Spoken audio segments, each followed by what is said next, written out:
24 ঘন্টার ভিতরে 5 বার ডাকে।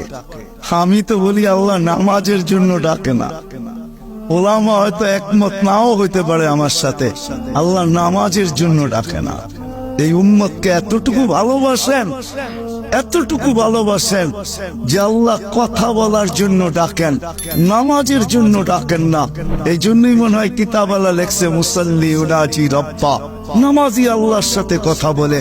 রাত্রটা যখন পার হয়ে যায়, সুবে সাদেক যখন হয়ে যায়, তো আল্লাহ চিৎকার দিয়ে মনে হয় বলতে থাকেন, রাতটা পার হয়ে গেল, তোর সাথে কথা হইল না, জলদি একটু উঠ না, একটু আয় না, তোর সাথে একটু কথা বলি না।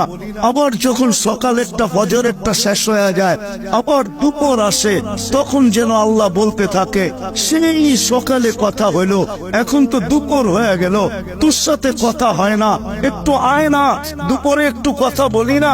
দুপুর যখন গণায় আসর বিকাল হয়, তো আল্লাহ আবার ডাকে, সেই দুপুরে কথা হইলো, এখন তো বিকাল হয়ে গেল, আয় না, তোর সাথে একটু কথা বলি না।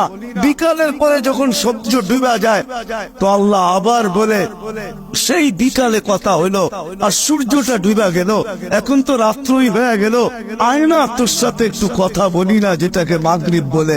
আপনি বলবেন এশারের সময় কেন কথা বলে? আমার মন বলে এশারের সময় মনে হয় এই জন্য কথা বলেন যে একটু পরেই তো ঘুমায়া যাবি, কাল সকালে উঠাইলে তো উঠবি, যদি না উঠাই তো আর কোনোদিন উঠা হবে না, চিরদিনের জন্য নিদ্রা হয়ে যাবে, তোর সাথে আমার কথাও হবে না, একটু পরে তুই ঘুমায়া যাবি, আয়না শেষমেশ তোর আর আমার একটু কথা হইয়া ঘুমা। আমার তো মনে হয় আল্লাহ কথা বলার জন্য ডাকে, নামাজের জন্য ডাকে না।